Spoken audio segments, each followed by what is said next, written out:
ओम विश्वाणदेव सवितर्दुरितान् परासु यद्भद्रं तन्नयासु। ओम भद्रं कर्णेभिः शृणुयाम देवा भद्रं पश्येमाक्षभिर्यत्राः स्थिरैरङ्गैस्तुष्मांसुस्तनूभिर्विषेमहि देवहितं यदायुः। ओम वेद प्रेमियों श्री श्रोताओं, संप्रति हम सब ऋग्वेद के सप्तम मंडल के 56वें सूक्त की व्याख्या में प्रवेश करने जा रहे हैं। इस सूक्त में कुल 25 मंत्रों का संकलन है।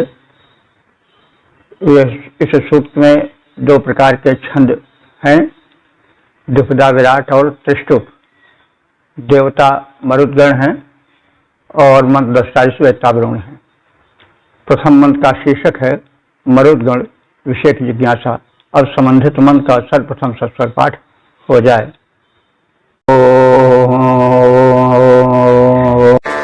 क एं व्यक्ता नरस्सनेण रुद्रस्य मर्या अधा स्मश्माः। इस प्रथम मंत्र में मरुद्गण के परिचय के विषय में जिज्ञासा है। तो अब हमें जान लेना चाहिए कि मरुद्गण कौन है। तो गण शब्द एक समूह का वाचक है। तो ये मरुद्गण देवता नहीं है, यानी मुख्य देवता तो 33 माने गए हैं। 12 जो है वह आदित्य हैं और 8 वसु हैं, 11 रुद्र हैं, इंद्र और प्रजापति हैं। ये तो 33 देव मुख्य हैं। तो मरुद्गण 33 में नहीं आते हैं। ये मरुद्गण इंद्र के सैनिक रूप में बताए गए हैं और इंद्र का सखा भी इन्हें कहीं कहीं कहा गया है। जैसे ऋग्वेद के प्रथम मंडल के 50वें सूक्त के 4थे मंत्र में उन्हें इंद्र का सखा भी कहा गया है। तो मरुद्गण मुख्य रूप से 49 माने गए हैं और 7 का इनके गण हैं, यानी एक गण में 7 सदस्य हैं। तो इनका नाम जान लेना चाहिए। आवह, प्रवह, संवह, उद्वह, विवह, परिवह, परावह। तो ये 7 हो गए और ये 7 गण में 7 इनके साथ और सदस्य हैं और इनके गणवेश समान हैं। जैसे सैनिकों की वर्दी जो है वो एक प्रकार की होती है, वैसे इन सबके गणवेश माने वही वर्दी, आप समझ लीजिए। तो इनके जो गणवेश हैं, पहनावा है, वह समान है। तो इन मरुतों के परिचय विषय की जिज्ञासा इस प्रथम मंत्र में है और प्रश्न रूप में कहा जा रहा है कि रुद्रस्य सनीरा मर्या, रुद्र के एक ही घर में रहने वाले ये मरुद्गण हैं और ये सुअश्वाह सुंदर घोड़ों वाले हैं और व्यक्राह ये सब के सब परिचित नरह माने नेता हैं। मरुद्गणों से सभी परिचित हैं, इनके अश्व से सब परिचित हैं। तो लेकिन ये भला कौन है? ईम के, ईम माने भला, के माने कौन, लेकिन इनका विस्तृत परिचय क्या है? इनके गणवेश समान हैं, इनके पास अश्व भी हैं, इनके पास जो हैं वेश और भी गणवेश हैं, लेकिन ये हैं कौन? इस परिचय की जिज्ञासा इस मंत्र में की गई है। तो सामान्य गृह निवासी उत्तम अश्वों वाले, सबके परिचित, नेतृत्व करने वाले ये रुद्र के पुत्र हैं। इतना तो स्पष्ट परिचय है, लेकिन और इनका विस्तृत परिचय क्या है, इसकी जिज्ञासा है। तो ये रुद्र के पुत्र हैं, लेकिन ये मरुदगण आखिर हैं कौन, इसकी जिज्ञासा है। तो जो समान गृहवासी हैं और रुद्रपुत्र जाने जाते, उत्तम अश्व सुपरिचित सबके मरुद भला है कहाँ से आते। अब वेद प्रेमियों, सुधी श्रोताओं, संप्रति हम सब ऋग्वेद के सप्तम मंडल के 56वें सूक्त के दूसरे मंत्र की व्याख्या में प्रवेश करने जा रहे हैं। मंत्र दृष्टा इस वशिष्ठ मैत्रा वरुण छंद द्विपदा विराट देवता मरुदगण। शीर्षक है स्वजन्म रहस्य के ज्ञाता स्वयं मरुदगण। अब संबंधित मंत्र का सर्वप्रथम सस्वर पाठ हो जाए। न किरह्येषां धनं शिवेदते अंगवित्रे मिथो जनित्रम्। इस दूसरे मंत्र में प्रथम मंत्र के प्रश्न का उत्तर है। मरुद गण विषयक, जन्म विषयक और परिचय विषयक जिज्ञासा थी, लेकिन इस दूसरे मंत्र में यह कहा जा रहा है कि मरुदगण का जन्म और उनका परिचय वे ही जानते हैं, अन्य नहीं। तो इससे और बात स्पष्ट हो जाती है कि मरुदगण मुख्य देवताओं में से जो 33 नहीं है और किसी अन्य विचारधारा से या अन्य उपासना पद्धति से जो वैदिक उपासना पद्धति में आए हैं, ऐसा माना जा सकता है।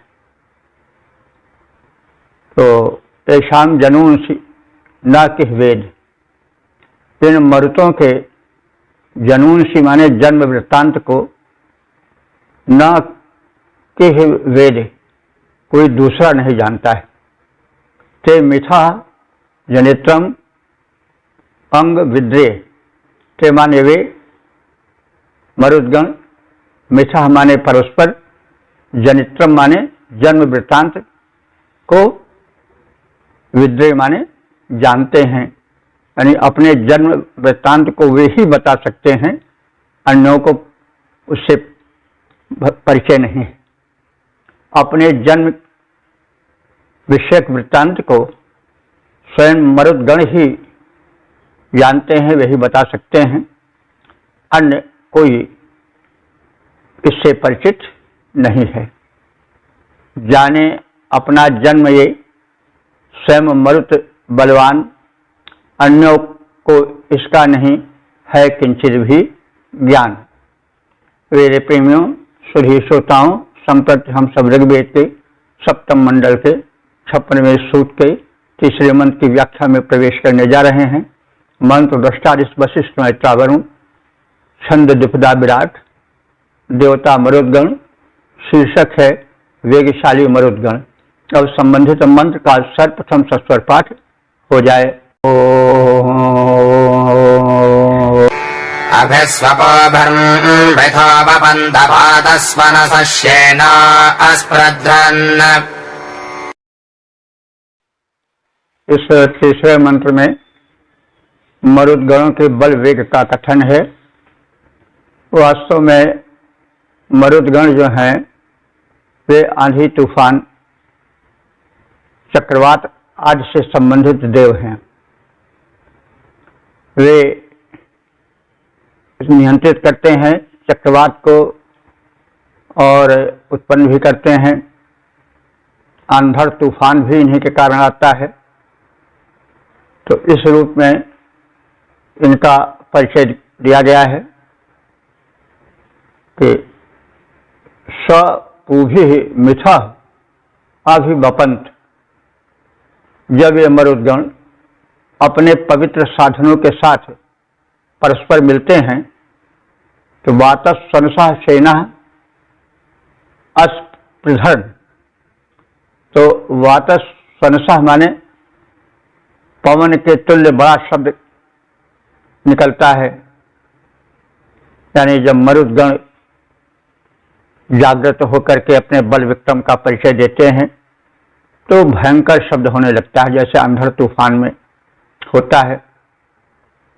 और फिर ये अपने वेग में वाज पक्षियों की भांति एक दूसरे से स्पर्धा करने लग जाते हैं, लाग डांट या होड़ करने लग जाते हैं। अपने दिव्य साधनों को साथ लेकर जब ये मरुद्गण मिलते हैं तब इनमें बड़ा बल वेग आ जाता है और ये परस्पर स्पर्धा युक्त हो जाते हैं, लाग डांट करने लग जाते हैं कि देखिए कौन बढ़ जाता है आगे। तब ये बाज पक्षी की भांति वेग में परस्पर स्पर्धा युक्त हो जाते हैं। ये दिव्य साधनों सहित मरुत जब आपस में मिल जाते हैं तब बाज सदृश आगे बढ़ जाने में ये होड़ लगाते हैं। ओम वेद प्रेम सुधी श्रोताओं, संप्रति हम सब ऋग्वेद के सप्तम मंडल के 56वें सूक्त के चौथे मंत्र की व्याख्या में प्रवेश करने जा रहे हैं। मंत्र दृष्टा वशिष्ठ मैत्रा वरुण, छंद दुष्टा विराट, देवता मरुद्गण। शीर्षक है मरुतों की माता प्रश्न।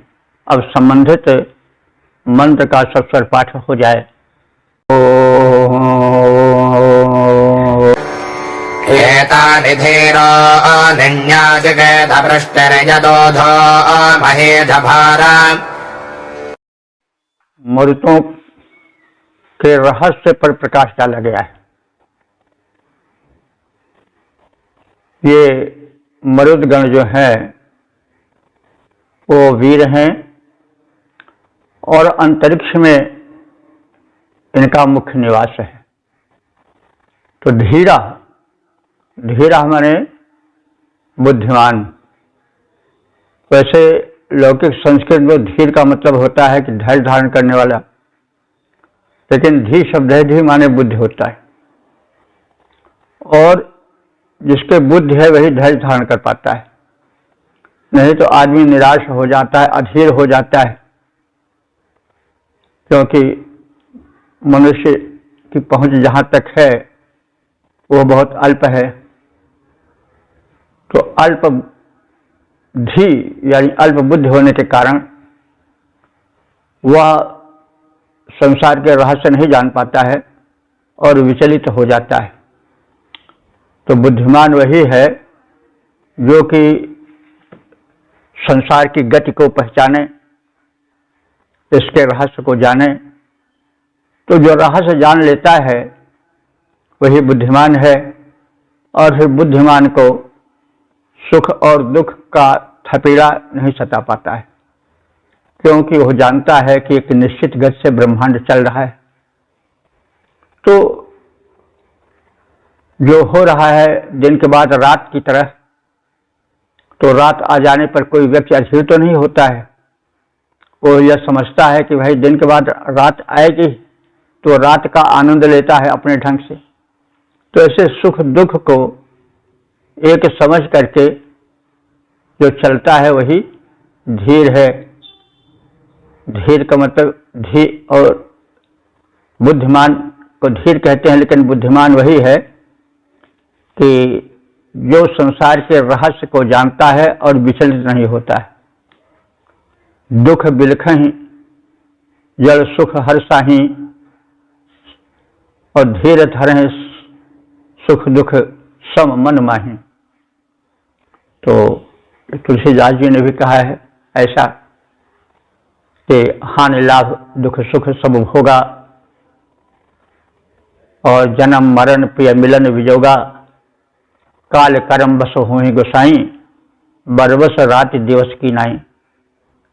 तो ये सब दिन रात की तरह हानि लाभ प्रिय मिलन विजोगा और दुख सुख सब भोगा जो हैं, ये सब होते रहते हैं, इनको न कोई टाल सका न टाल पावेगा। तो इसीलिए तो सुख हर्ष ही, सुख में तो फूल कर कुप्पा हो जाते हैं, और जड़ दुख बिलखाही। जब दुख आता है तो मूर्ख लोग, अज्ञानी लोग जो धीर नहीं हैं, वे बिलख पड़ते हैं। लेकिन जो धीर हैं, बुद्धिमान है, ज्ञानी हैं, वो दोनों को सम समझकर चलते हैं। तो वे समझते हैं कि बरबस हो ही दिवस निशा की नाई, दिन रात का क्रम चलता है। दिन में दिन का आनंद लो, रात में रात का आनंद लो, परेशान होने की आवश्यकता है। तो धीरा एतान निर्णया चिकेत, बुद्धिमान यानी धीर माने बुद्धिमान, इन वीरों के कार्य कलाप जानता है। ये मरुदगण कैसे प्रकट होते हैं, कैसे क्रियाशील होते हैं, इन बातों को जो बुद्धिमान हैं वही जान पाते हैं। तो जहाँ तक इसको अगर आज के विज्ञान से मिलाया जाए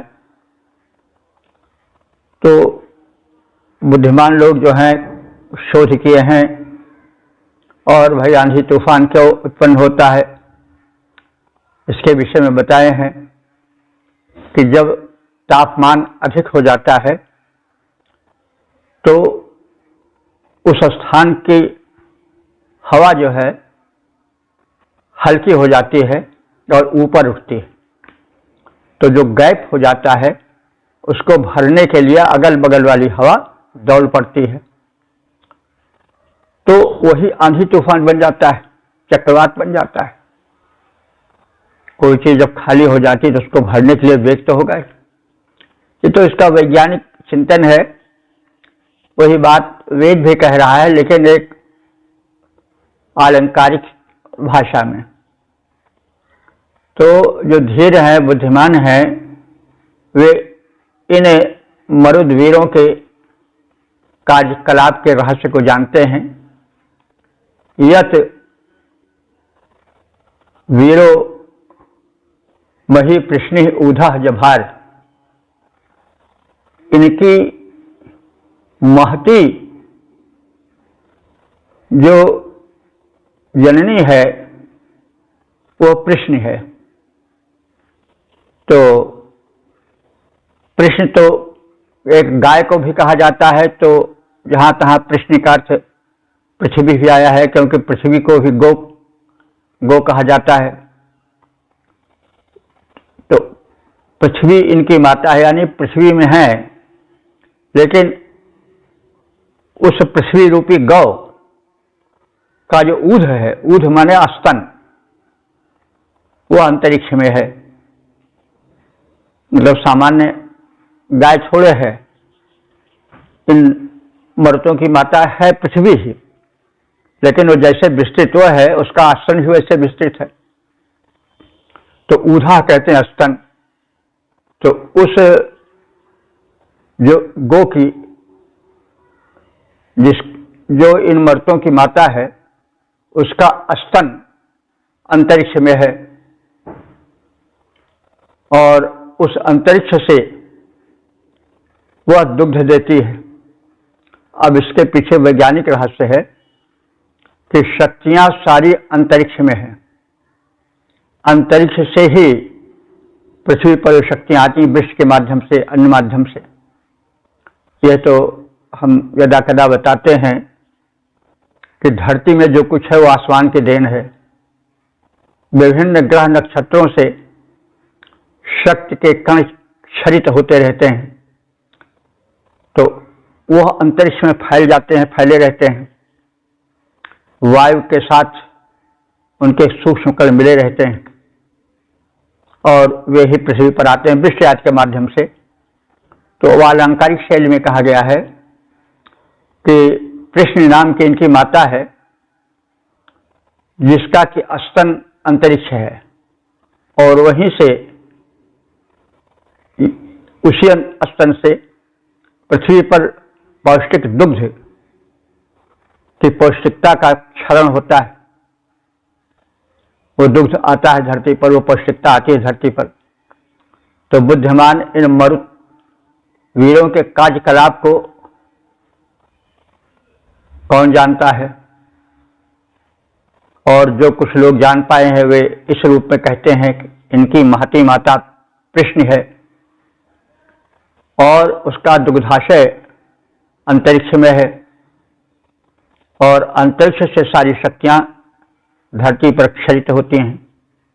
बुद्धिमान ही इन मरुतों के कार्यकलाप जान पाता है, पर अल्पज्ञ न कभी वहां तक पहुंच ज्ञान पाता है। इनकी माता कृष्ण ने इन्हें जठर में रखा, वैसे गाय दुग्ध को निज स्तन में धारण करती जैसे। ओम वेद प्रेमियों सुधीर श्रोताओं, संप्रति हम सब ऋग्वेद के सप्तम मंडल के 56वें सूक्त के 5वें मंत्र की व्याख्या में प्रवेश करने जा रहे हैं। मंत्र दृष्टा वशिष्ठ मैत्रा वरुण, छंद दुखदा विराट, देवता मरुदगण। शीर्षक है मरुतों की कृपा का फल। अब संबंधित मंत्र का सर्वप्रथम सस्वर पाठ हो जाए। सावित्स्ववेरा मरुद्भिरस्तु सदात् सहन्ते पुष्यन्ते नृम्णम्। इस 5वें मंत्र में यह कथित है कि मरुदगण कृपा करें और उनकी कृपा से प्रजाएं धनेश्वर युक्त हों और वीर पुत्रों वाली बने। तो साविट, विट कहते हैं प्रजा, स माने वह प्रजा का समूह जो कि पृथ्वी पर रह रहा है। मरुद भी मरुद गणों की कृपा से सुवीरा माने श्रेष्ठ वीर पुत्र प्राप्त करे और सदा सहंती, सदा माने सदैव, सहंती माने शत्रु का प्रभाव करने वाली हो। यानी मरुदगणों की कृपा से यहाँ की माताएं वीर पुत्रों को पैदा करें और वे वीर पुत्र जो हैं दुष्टों का संहार करें और अनिष्ट अथवा दानवता इस पृथ्वी पर न रह जाए। निर्वणम पुष्यन्ति अस्तु, और ये मरुदगण मनुष्यों के बल विक्रम को बढ़ाने वाले सिद्ध हों। मरुद एक पवन के सारे स्वरूपों को अपने में समेटे हुए है। तो वही पवन प्रबल रूप में जब चलता है तो वह आंधी तूफान बनकर रह जाता है। जब अपने शीतल मंद सुगंध समीर के रूप में रहता है तो लोगों को एक अलग आनंद देता है। वही प्राणवायु बनकर शरीर में निवास करता है और यही मरुदगण बल विक्रम और जीवन के विकास के भी कारण होते हैं। तो इन्हीं सब कारणों से प्रार्थना की जा रही है मरुतों से कि आपके गण अनेक हैं, आपका बल विक्रम बहुत विस्तृत है, आप सब ऐसी कृपा करो कि हमारे भूमि की माताएं वीर पुत्रवती बने और उनमें बल विक्रम का विकास हो और जो मानवता के शत्रु हैं उनको वे वीर पुत्र परास्त करें, उन पर दानवता विजयनी न हो सके, विजयनी मानवता हो जाए, मनुष्यता ही विजयनी बने और जो मानवता के शत्रु हैं उनका संहार करने वाली प्रजाएं उत्पन्न हों, उनके वीर पुत्र सब कुछ करने में समर्थ हों। और हे मरुदगणों, तुम इस प्रकार से इस लोक का कल्याण करो, प्रजाजन को सुखी और संपन्न करो। वीर संतानों की कृपा से प्रजा वीर पुत्रों से युक्त होकर सदा शत्रुओं का पराभव करने वाली हो और मनुष्यों का बल विक्रम बढ़ता रहे, ऐसी तुम्हारी कृपा होती रहे। करें अनुग्रह मरुद करें अनुग्रह मरुत, प्रजाएं वीर पुत्र वाली हों, अल्को करें परास और बल वर्धक बलशाली हों। ओम वेद प्रेमियों सुधीर श्रोताओं, संप्रति हम सब ऋग्वेद के सप्तम मंडल के 56वें सूक्त के 6ठे मंत्र की व्याख्या में प्रवेश करने जा रहे हैं। मंत्र दृष्टा वशिष्ठ मैत्रा वरुण, छंद द्विपदा विराट, देवता मरुदगण और शीर्षक है मरुतों की विशेषता। और संबंधित मंत्र का सर्वप्रथम सस्वर पाठ हो जाए। या भञ्ज्येष्ठा शुभाशोभिष्ठा श्रिया सम्मिष्टा ओजोभिरुग्रोः। इस छठे मंत्र में यह कथित है कि मरुदगण यों तो अपने वीर कृत्यों से ऐसे सुशोभित हैं, प्रदीप्त हैं, किंतु वे अलंकृत भी हैं और उनके आचरण का, स्वयं का अलंकरण और वेशभूषा जन्य अलंकरण दोनों का समवाय इनके चरित्र में है, जो कि इनको अतीव आकर्षक बनाता है। वे प्रचंड हैं और आभूषित भी हैं। यामम श्रेष्ठा, आक्रमण का प्रयत्न करने वाले मरुदगण प्रचंड हैं, लेकिन शुभा शोभिष्ठा, शुभ अलंकरणों से वे सुशोभित होते हैं, वे अलंकार भी धारण करते हैं। श्रिया सम्मिश्रा, शोभा से संयुक्त हुए मरुदगण। श्रिया सम्मिश्रा माने श्री माने शोभा, सम्मिश्रा माने मिलित रूप, तो शोभा से मिले हुए हैं, यानी शोभा से संयुक्त हैं और बड़े ही सुशोभन हैं।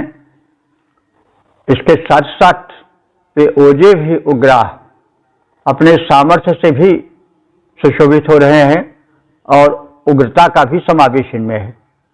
मरुदगण उग्र हैं, मरुदगण आभूषित हैं, मरुदगण अपने बल विक्रम के कारण अत्यधिक शोभन लगते हैं। इस प्रकार से इनमें अलंकरण भी है, बल विक्रम भी है और इनका व्यक्तित्व सर्वतः सराहनीय और सुशोभन है। ये वीर मरुदगण शत्रु पर आक्रमण हेतु सचेष्ट हो जाते हैं, अपने विक्रम का प्रचंड प्रारूप प्रस्तुत करते हैं, लेकिन ये अलंकारों से भी शोभित हैं और इनका शरीर उससे सुशोभन है। सामर्थ्य के कारण ये उग्र भी हो जाते हैं। प्रचंड अधिक तूफान तो है ही, तो उसमें समग्र गुणों का सुशोभन है, सम्मिलन है। आप समझिए कि जितनी प्राकृतिक प्रक्रियाएं हो रही हैं वे देखने में भले जड़ लगे, लेकिन इनके पीछे एक शक्ति है, वही शक्ति देवता है। वो शक्ति देख नहीं पड़ती है, लेकिन वह शक्ति सचेतन है और क्रियाशील है, सुशोभन है। ये जो बाह्य रूप है वही हम देखते हैं और उसको हम जड़ समझ बैठते हैं, लेकिन ऐसा है नहीं। उनके पीछे एक सूक्ष्म शक्ति है जो कि चेतन है। तो ये वीर मरुदगण शत्रु पर आक्रमण हेतु सचेष्ट अलंकारों से सुशोभन प्रतीत होते हैं। ये शोभा से परिपूर्ण तथा सामर्थ्य के कारण उग्र हैं और इनका व्यक्तित्व इस प्रकार से उग्रता से और स्वभावजन्य लोकहितजन्य शोभा से भी परिपूरित है। इनमें उग्रता भी है, तो उग्रता भी एक व्यक्ति या किसी देवता का एक गुण है। हमारे यहाँ जो देवता हुए हैं वे सुशोभन भी हैं, शांत भी हैं और उग्र भी हैं। कालाग्नि सरसा क्रोधे क्षमया पृथ्वी समः। राम का व्यक्तित्व क्या है? उग्र है तो कालाग्नि बन जाता है और शांत हो जाता है तो पृथ्वी के समान सहनशील हो जाता है। तो हमारे वैदिक धर्म में, सनातन धर्म में जो देव शक्तियों का कथन किया गया है वो विरोधी गुण धर्मों से युक्त है। कुछ धर्मों में है कि बस एक ही चीज है, क्षमा क्षमा है, तो भी नहीं, यहाँ शक्ति प्रदर्शन भी है। तो और समन्वय है शक्ति का और शील का। शील शक्ति जब व्यक्तित्व में समाती है तो वह व्यक्तित्व क्या बन जाता है? अवतार। इसीलिए शक्तिशील और रूप, शोभा, इनका समन्वय हमारे अवतारों में है। तो शक्ति और शील ही शोभा बढ़ाती है और किसी व्यक्तित्व को सुशोभन कर देती है। तो मरुत शत्रु पर हमला करने को रहते तैयार, शोभित सदा अलंकृत, बलयुत बड़े वीर बरियार। ओम वेद प्रेमियों सुधे श्रोताओं, संप्रद हम सब ऋग्वेद के 7वें मंडल के 56वें सूक्त के 7वें मंत्र की व्याख्या में प्रवेश करने जा रहे हैं। मंत्र दुष्टार वशिष्ठ मैत्रा वरुण, छंद दुखदा विराट, देवता मरुदगण और शीर्षक है मरुतों की संघ शक्ति और तेजस्विता। अब संबंधित मंत्र का सर्वप्रथम सस्वर पाठ हो जाए। उग्रम् भोजस्थिराशभांस्यधा मरुद्भरगणस्तविष्मान्। 7वें मंत्र में मरुद गण की संघात्मकता का बखान है। वे संघीय भावना से कार्य करते हैं। संघीय भावना माने मिलजुल कर काम करना। तो वीरों में यह कुछ कमी होती है कि वे अहंकारवश एक दूसरे को नीचा दिखाना चाहते हैं। तो उससे वीरता या वीरत्व खंडित हो जाता है और फिर उसका दूरगामी प्रभाव अच्छा नहीं होता है। तो जो मरुदगण है वे संघात्मकता यानी मेल जोल और परस्पर मैत्री भाव से कार्य करने का कथन है। ये मरुदगण जो हैं वो संघात्मक बल से युक्त हैं और यह उनका अतिरिक्त जो है वैशिष्ट्य है। जैसा हमने कहा है कि जो वीर होते हैं, प्रचंड होते हैं, उनमें अहंकार कुछ ऐसा होता है कि आपस में मिल नहीं पाते, एक दूसरे को नीचा दिखाने की चेष्टा करते हैं। लेकिन मर्दों में ऐसा नहीं है। वे वीर हैं, प्रचंड हैं, लेकिन परस्पर संघीय भावना से, मेल जोल की भावना से रहने वाले हैं। और मनुष्यों के लिए यह उपदेश है, यह संदेश है कि आप वीर हो, बुद्धिमान हो, प्रचंड हो, कोई बात नहीं है, लेकिन आपस में तुम टकराओ नहीं, मेल जोल से कार्य करो। संगच्छध्वम संबद्धध्वम समो मनांसि जानताम, ऋग्वेद का यह जो मंत्र है वह संदेश देता है। यह भरतवाक्य की तरह है। ऋग्वेद अपने अंत में संदेश देता है कि तुम साथ साथ चलो, साथ साथ बोलो, संगठित भाव से रहो। तो यह बहुत आवश्यक है। जब संगठन विखंडित हो जाता है तो फिर वहीं पर काम बिगड़ जाता है और विरोधी शक्तियां आकर के छा जाती हैं। जैसा हमारे भारत के इतिहास में देखा, राजपूत तो थे बड़े प्रचंड, बड़े वीर थे, उनके लिए जन्म मरण का कोई महत्व नहीं था, वो जूझने को तैयार रहते थे। लेकिन उनमें एक कमी थी, अहंकार था और संघीय भावना से नहीं काम कर पाए। उसका परिणाम क्या हुआ कि उनसे दुर्बल जो शत्रुगण थे वे बाहर से आए और छा गए, जिसका कुपरिणाम देश अभी तक भोग रहा है। तो यहाँ वीरों की कमी नहीं, लेकिन संघीय शक्ति का अभाव दिखाई पड़ता रहा है और उसका परिणाम देश को गुलामी के रूप में भोगना पड़ा और प्रजागण प्रताड़ित हुई। प्रजा तो प्रताड़ित होती रहती है। जो लोग सशक्त होते हैं वो तो चल बसते हैं, लेकिन उसका कुपरिणाम आने वाली प्रजाओं को युगों तक भोगना पड़ता है। तो इस बात से सावधानी बरतने की बात इस मंत्र में कही गई है। मरुतों में प्रचंडता है, वीरत्व है, लेकिन टकराहट परस्पर नहीं है। वे संघीय भावना से कार्य करने वाले हैं और उसी बात पर प्रकाश डाला गया है कि मरुतः, हे मरुतो, वह ओजः उग्रम, तुम्हारा ओज प्रबल है, तुम्हारा बल उग्रता से परिपूर्ण है। शवांश स्थिरा, शव कहते हैं बल को, शवांश माने तरह तरह के जो बल हैं, बहुवचन कहा जा रहा है, वो स्थिरा माने अस्थाई है। यह नहीं कि इस समय बल ज्यादा है बाद में कम हो जाए, नहीं, तुम्हारा बल युग युगांतर तक बना रहने वाला है, अस्थाई है। और संगठन के कारण मरुद भी गणहत विस्मान, मरुतों का जो गण है, समूह है, वो बड़ा बलवान है। और संघे शक्ति कलो युगे, कल युग में ही नहीं, हर युग में संघ में शक्ति रही है। और संघ जो है जब संगठित होता है तो लोक कल्याण होता है। असंगठित राष्ट्र जो है वह पतन की ओर जाता है और भारत तो इसके फल को या कुफल को भोग चुका है सदियों तक और सहस्राब्दियों तक चला है। आज भी कभी कभी हृदय में कष्ट होता है कि जो राष्ट्र नायक हैं वो संघीय भावना से नहीं काम कर रहे हैं, परस्पर लड़ झगड़ करके किसी तरह से कुर्सी पाने के चक्कर में हैं और दूरगामी परिणाम की ओर ध्यान नहीं देते हैं।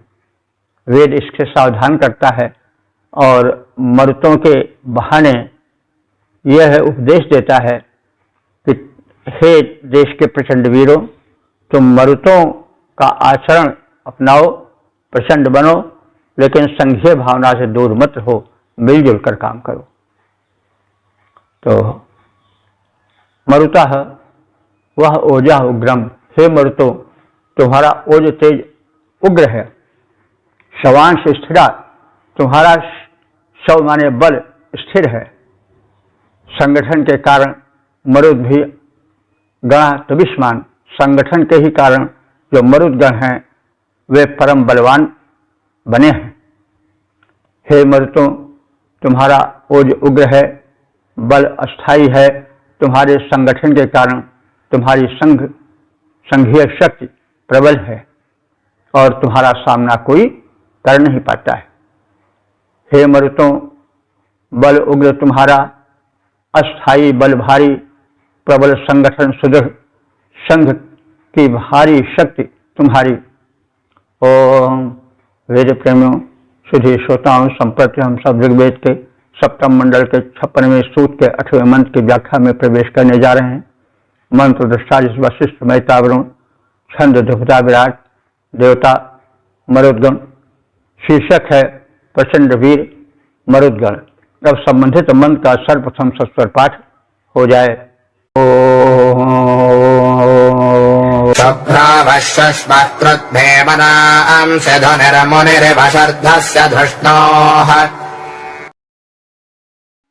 मरुतों के बल विक्रम का, उनके क्रोध का, उनके ओज तेज का, उग्रता का जो सम्मिलित रूप है वो बड़ा आकर्षक है, इसका कथन किया गया है।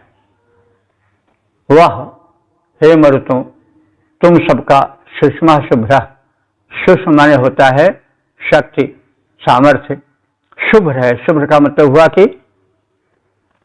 वो कलंकित नहीं है, सफेद है, शुभ्र है। इसका मतलब हुआ कि वो सात्विकता से भरी है। तो बल कलंकित कब हो जाता है? जब वो दीन दुर्बलों को सताता है। और वो शुभ्र कब बनता है? जब बलहीनों को, जो बल वाले दुष्ट हैं राक्षसी प्रवृत्ति के, उनको दबाता है, तब वह बल निष्कलंक बन जाता है। हम जान चुके हैं राम का, कृष्ण का बल तो जिंदगी भर संहार ही करता रहा, लेकिन वो संहार, उनका वो सामर्थ्य, उसी सामर्थ्य ने उनको देवता बना दिया। क्योंकि उन बल वालों का बल, जो बलहीन थे, निर्बल थे, निर्दोष थे, उनको सताने में लगता था। ऐसा आज भी है, आगे भी रहेगा। तो मरुदगण महान है, दिव्य देव हैं, इसलिए उनका बल जो है वह सकारात्मकता को लिए हुए है, इसीलिए उसको शुभ्र कहा गया है, निष्कलंक कहा गया है। वह सूक्ष्म कहते हैं बल को, सामर्थ्य को। हे मरुदगणों, वह माने तुम सबका जो बल है, पराक्रम है, वो शुभ्र है, यानी निष्कलंक है। मनांसि क्रुधमी, भले तुम्हारा मन क्रोध से भरा रहता हो, क्योंकि जब तक क्रोध नहीं होगा तब तक बल का संचार नहीं होगा, और जब तक बल का संचार नहीं होगा तब तक प्रबल बलधारी शत्रु परास्त कैसे होगा। भय क्रुद्ध विरुद्ध रघुपति, आनन तम तमा उठे, श्रेष्ठ कुछ है।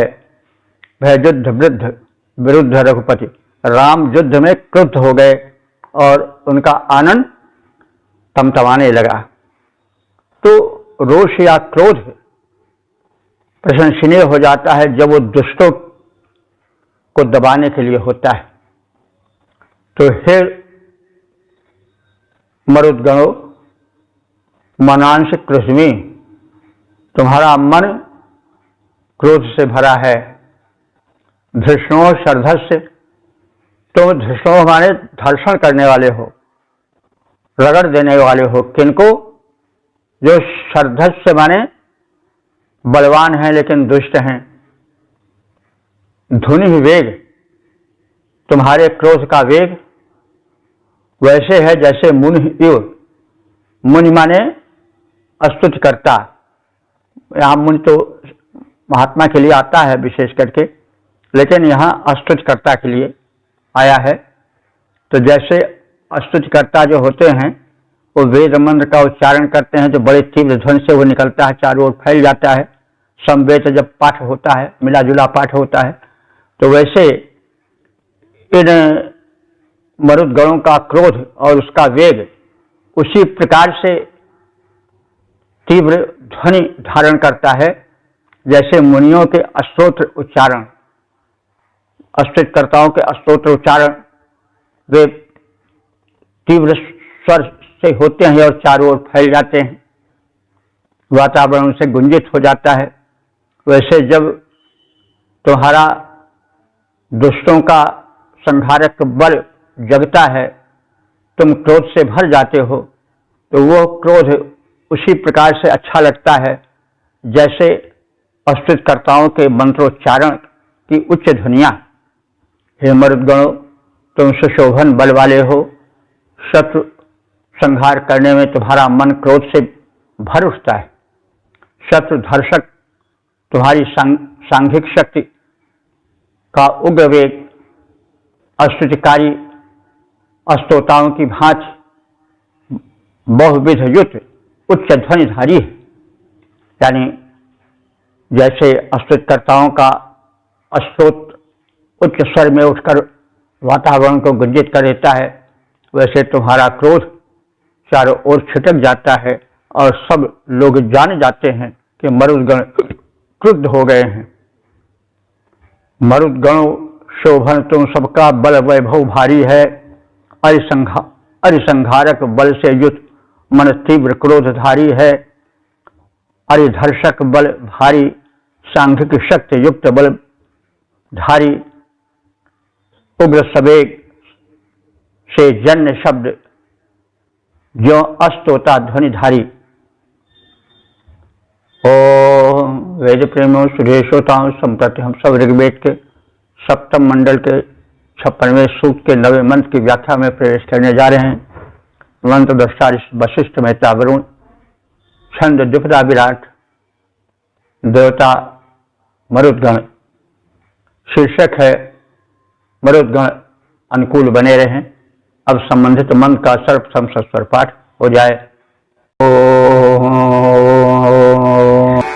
सनेम्यस्पत्यजातदित्यं मावोदर्मधिरिह प्रणङ्नः। इस नवे मंत्र में कथित है कि वीर प्रचंड मरुदगण हमारे प्रतिकूल न हो। मरुतः हे मरुदगणों, सनेम दिद्धुम तीक्ष्ण धार वाले तुम्हारे तेजस्वी अस्त्र अस्मत् युयोत हम सबसे दूर रहें, यानी हम सब पर जो उपासक हैं उन पर तुम्हारे अस्त्र शस्त्र न पड़ने पावे। वह दुर्मति यह न मां प्रणक, वह माने तुम सबकी दुर्मति माने शत्रुनाशक शक्ति, यह न मां प्रणक यहाँ हम सब पर न पड़ने पावे, हम सबका नाश न करे। अरे तुम्हारे तीक्ष्ण अस्त्र शस्त्र, तुम्हारा बल विक्रम, तुम्हारी प्रचंडता, तुम्हारी शत्रुनाशक शक्ति हम आराधकों पर प्रभाव न डाल सके, कुप्रभाव न पड़े। तो हे मरुतों, तीक्ष्ण धार वाला तुम्हारा तेजस्वी अस्त्र शस्त्र हम आराधकों से दूर रहे, तुम्हारा शत्रु संहारक विचार हमारा विनाश न कर सके। हे मरुतों, आयुध सुतीक्ष्ण तब अहित न करे हमारा, नाश न करे हमारा अरिनाशक विचार की धारा। ओम वेद प्रेमियों, सुधी श्रोताओं, संप्रति हम सब ऋग्वेद के सप्तम मंडल के 56वें सूक्त के 10वें मंत्र की व्याख्या में प्रवेश करने जा रहे हैं। मंत्र दृष्टा ऋषि वशिष्ठ में त्रावरुण, छंद दुखदा विराट, देवता मरुदगण और शीर्षक है सुखद नामों से मरुतों का आवाहन। अब संबंधित मंत्र का सर्वप्रथम सस्वर पाठ हो जाए। प्रियाभो नाम हुमे दुराडाबाजत्रपन्मरुतो वावशानोः।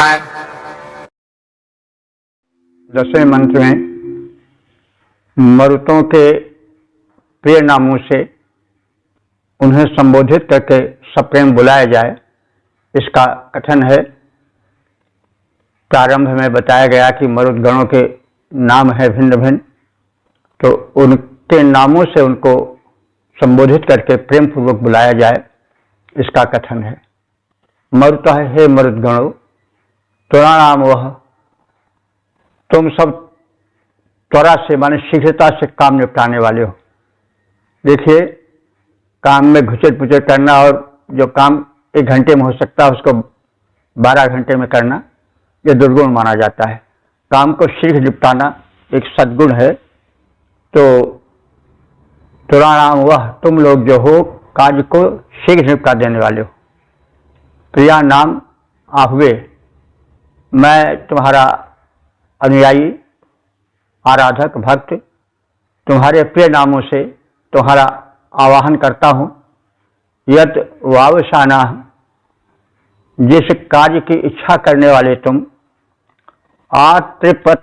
तृप्त हो जाओ, प्रसन्नता पूर्वक कृपा करने वाले हो जाओ, और तुम्हें उन नामों से मैं पुकार रहा हूँ जो नाम तुम्हें बहुत प्रिय है।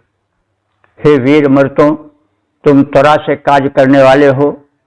मैं तुम्हें तुम्हारे प्यारे नामों से बुलाता हूँ, जिन नामों को सुनकर तुम परम प्रसन्न हो जाते हो और अनुकंपा से भर जाते हो। सुनकर जिन्हें हर्ष से भरते मरुद तीव्र गतिधारी उन नामों से तुम्हें बुलाता, जिनमें सुरुचि तुम्हारी। ओम वेद प्रेमियों, सुधी श्रोताओं, संप्रति हम सब ऋग्वेद के सप्तम मंडल के 56वें सूक्त के 11वें मंत्र की व्याख्या में प्रवेश करने जा रहे हैं। मंत्र दृष्टा ऋषि वशिष्ठ में त्रावरुण, छंद दुखदा विराट, देवता मरुदगण, शीर्षक है सुशोभन मरुदगण। अब संबंधित मंत्र का सर्वप्रथम सस्वर पाठ हो जाए। स्वायुधास इष्मिणः स्वनिष्का उत स्वयं तन्वा अश्वम्भवानाः। इस 11वें मंत्र में यह कथित है कि वीर मरुदगण अपने कृत्यों से स्वतः सुशोभन है और जब वे भूषण धारण करते हैं तो उनकी शोभा अधिक बढ़ जाती है। मरुतः, हे मरुदगणों, सुआयुधा, तुम सुशोभन उत्तम अस्त्र शस्त्रों को धारण करते हो। स्मृह सुनिष्का, स्मृह माने तुम वेगवान हो, उस वेग से तुम्हारी शोभा और तुम्हारा सामर्थ्य अधिक प्रकट होता है। और तुम सुनिष्का, तुम सुंदर हार धारण करने वाले हो। निष्क शब्द पर थोड़ा हम विचार कर लें। निष्क सोने का हार होता था जिसे लोग पहनते थे, लेकिन इस पर कुछ लोगों का मत है कि वैदिक युग में सिक्का चलता था और उस सिक्कों को निष्क कहा जाता था। तो ये विवाद का विषय है। एक बार इसके लिए गोष्ठी हुई थी कि क्या वैदिक युग में सिक्के चलते थे। तो कुछ लोगों ने इस निष्क को ही सोने का सिक्का माना और कहा कि हाँ, वैदिक युग में सिक्के चलते थे, सोने के सिक्के चलते थे। तो विवाद का विषय है, निष्क माने सोने का हार भी होता है। निष्क कुछ लोग उसे सिक्का भी मानते हैं कि सोने का सिक्का अशर्फी चलती थी। तो और अशर्फी को लोग हार के रूप में आज भी धारण करते हैं। सोने, हमने देखा है कि अशर्फी वाले सोने के हार और वे बड़े शोभन और बड़े प्रभावशाली होते थे। तो अशर्फी को या सोने के सिक्के को लोग एक सूत्र में बांध करके गले में धारण करते थे। तो ये विवाद का विषय है कि इसके निष्क को हार माना जाए या सिक्का माना जाए। खैर, कुछ भी माना जाए, दोनों ठीक है। तो सुमरुता, सुआयुधा, ये सुशोभन मरुत जो हैं वो सुंदर आयुध माने अस्त्र शस्त्र भी धारण करते हैं। इश्म, ये इश्म माने वेग होता है, ये वेगशाली हैं। और सुनिष्का, सुंदर स्वर्ण के हार धारण करते हैं। स्वयं तन्वा शुंभवाना, स्वयं शरीर से ही सुशोभन है। तन्व माने शरीर, तनु माने शरीर, तन से बहुवचन तन्वा हो गया। ये स्वयं शरीर से भी सुशोभित हैं, सुगठित सुंदर शरीर इनका है। और फिर जब निष्क धारण कर लेते हैं तब तो उनकी शोभा कई गुना बढ़ जाती है। हे उत्तम आयुधधारी, वेगवान और सुंदर हार धारण करने वाले मरुदगणों, तुम शरीर से स्वतः सुशोभन हो और जब स्वर्णहार पहन लेते हो तब तुम्हारी शोभा कई गुना बढ़ जाती है। हे उत्तम आयुधधारी मरुतों, तुम वेगवान भारी हो, तन से स्वतः सुशोभन, पर तुम वर भूषणधारी हो।